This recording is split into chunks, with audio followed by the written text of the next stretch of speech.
কলকাতা থেকে সম্প্রচারিত আজকের সন্ধ্যার গুরুত্বপূর্ণ বিশেষ বিশেষ খবরগুলি হল: বর্ধমান স্টেশনের প্ল্যাটফর্মের উপর জলের ট্যাঙ্ক ভেঙে পড়ার ঘটনার তদন্তে 3 সদস্যের কমিটি গঠন করেছে রেল।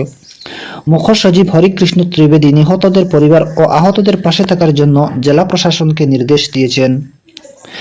উত্তর 24 পরগনার বসিরহাটে ইটভাটার চিমনি ফেটে 4 শ্রমিকের মৃত্যু, আহত বেশ কয়েকজন। মানবাধিকার কমিশনে একজন সদস্য নিয়োগের বিষয়ে সিদ্ধান্ত নিতে আজ বৈঠকে বসছে রাজ্য সরকার। দুয়ারে সরকার শিবিরে জমা পড়া আবেদন পত্রগুলি খতিয়ে দেখে জানুয়ারি মাসের মধ্যে পরিষেবা পৌঁছে দিতে টাস্ক ফোর্স গঠন করেছে রাজ্য সরকার। সংসদে স্মোক ক্যান হাতে অনুপ্রবেশের ঘটনা নিয়ে অযথা আতঙ্ক তৈরি করা হচ্ছে বলে বিজেপি অভিযোগ করেছে। বিকশিত ভারত সংকল্প যাত্রার আওতায় স্বাস্থ্য শিবির থেকে 63 লক্ষের বেশি মানুষ উপকৃত হয়েছেন। এবারে শুনেন বিস্তারিত খবর। বর্ধমান স্টেশনের প্ল্যাটফর্মের উপর জলের ট্যাঙ্ক ভেঙে পড়ার ঘটনার তদন্তে রেল 3 সদস্যের কমিটি গঠন করেছে। গতকাল বেলা 12টার একটু পরে 2 ও 3 নম্বর প্ল্যাটফর্মের মাঝামাঝি 100 বছরের বেশি পুরানো বিশালাকার ট্যাঙ্কটি আচমকা শেডের উপর ভেঙে পড়ল। চাপা পড়েন ট্রেনের জন্য অপেক্ষমান বহু যাত্রী। উদ্ধার কাজে জিআরপি ও আরপিএফ এর সঙ্গে হাত লাগায় বর্ধমান থানার পুলিশ। বিপর্যয় মোকাবিলা বাহিনী ও স্থানীয় মানুষ ও বর্ধমান মেডিকেল কলেজ হাসপাতাল আহতদের নিয়ে যাওয়া হলে 3 জনকে মৃত ঘোষণা করা হয়। এরা হলেন সোনারাম টুডু, কান্তি বাহাদুর ও মফিজা খাতুন। জনসংযোগ আধিকারিক কৌশল মিত্রের দাবি, ট্রেনকে রক্ষণাবেক্ষণে রেলের কোনো ত্রুটি ছিল না। এদিকে বর্ধমান স্টেশনের প্ল্যাটফর্মের উপর হুড়মুড়িয়ে জলের ট্যাঙ্ক ভেঙে পড়ার 3 জনের মৃত্যু ও বহু মানুষের আহত হওয়ার ঘটনা রাজ্য সরকার উদ্বিগ্ন। মুখ্য সচিব হরিকৃষ্ণ ত্রিবেদী আজ পূর্ব বর্ধমানের জেলাশাসক পূর্ণেন্দু মাঝির কাছ থেকে ঘটনা সম্পর্কে খোঁজ খবর নেন। নিহতদের পরিবারের পাশে থাকার এবং আহতদের চিকিৎসার সব রকম ব্যবস্থা করার নির্দেশ দিয়েছেন তিনি। বর্ধমান দুর্গাপুর কেন্দ্রের সাংসদ সুরিন্দর সিং আহলুওয়ালিয়া দুর্ঘটনার খবর পেয়ে রেলমন্ত্রী অশ্বিনী বৈষ্ণবের সঙ্গে দেখা করেনি। নিহতদের পরিবারকে এককালীন 5 লক্ষ টাকা এবং আহতদের নিখরচায় চিকিৎসা ব্যবস্থা করার জন্য রেলমন্ত্রীর কাছে দাবি জানান তিনি। এদিকে বর্ধমান রেল স্টেশনে জলের ট্যাঙ্ক ভেঙে পড়ার ঘটনায় প্রাণহানিতে রাজ্যের বিরোধী দলনেতা শুভেন্দু অধিকারী শোক প্রকাশ করেছেন। তিনি আহতদের দ্রুত আরোগ্য কামনা করেন। হতাহতদের যাতে উপযুক্ত ক্ষতিপূরণ দেওয়া যায় তার জন্য রেলমন্ত্রী অশ্বিনী বৈষ্ণবের কাছে আবেদন জানানোর পাশাপাশি রেলের পরিকাঠামোগুলির দ্রুত সুরক্ষা অডিট করার জন্য রেল বোর্ডের কাছে অনুরোধ জানিয়েছেন শুভেন্দুবাবু। এদিকে উত্তর 24 পরগনার বসিরহাটের ইন্ডিয়া এলাকায় গতরাতে ইটভাটার চিমনি ফেটে 4 শ্রমিকের মৃত্যু হয়েছে।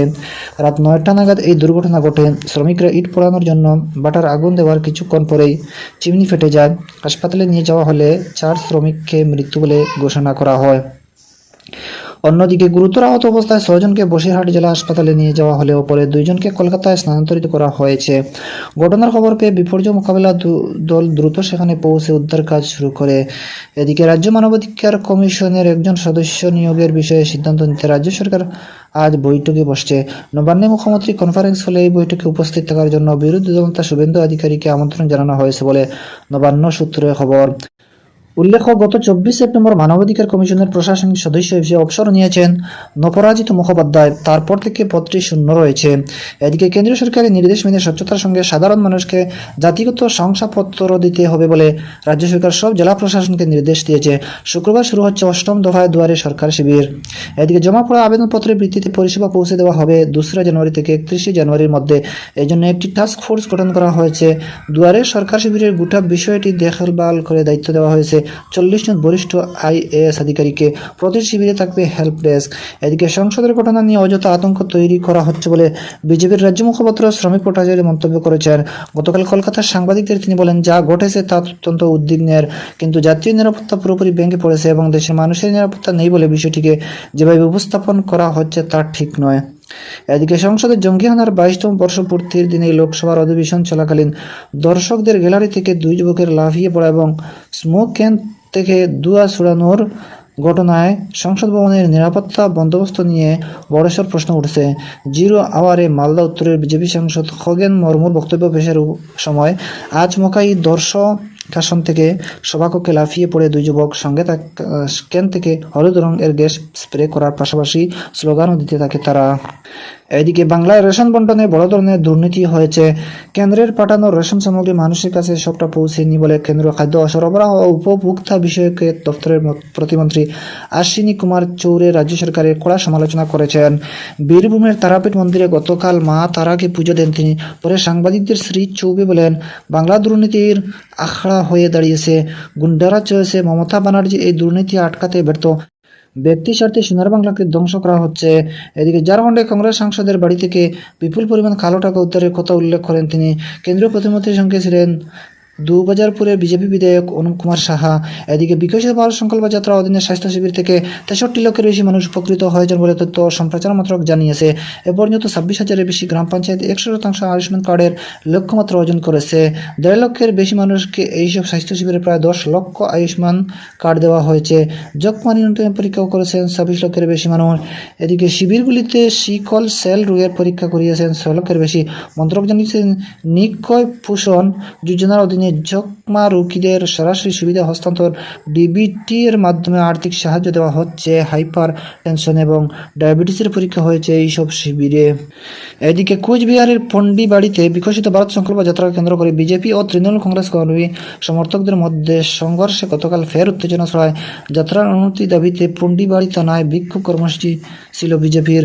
দলীয় মিছিল পন্ডিবাড়ি থানার দিকে যাওয়ার পথে তৃণমূল কংগ্রেসের পার্টি অফিসের সামনে শাসক দলের কর্মীদের সঙ্গে তাদের বাসনা বাঁধে। দুপক্ষই লাঠি নিয়ে একে অপরের দিকে তেড়ে যায় বলে অভিযোগ। অন্যদিকে বিজেপির বিধায়কের বিরুদ্ধে জাতীয় সঙ্গীত অবমাননার মামলায় কলকাতা হাইকোর্টের ডিভিশন বেঞ্চের দ্বারস্থ হয়েছে রাজ্য সরকার। প্রথম বিচারপতি টি.এস. শিবজ্ঞানম এবং বিচারপতি হিরণ্ময় ভট্টাচার্যের ডিভিশন বেঞ্চে মামলা দায়ের করেছে রাজ্য।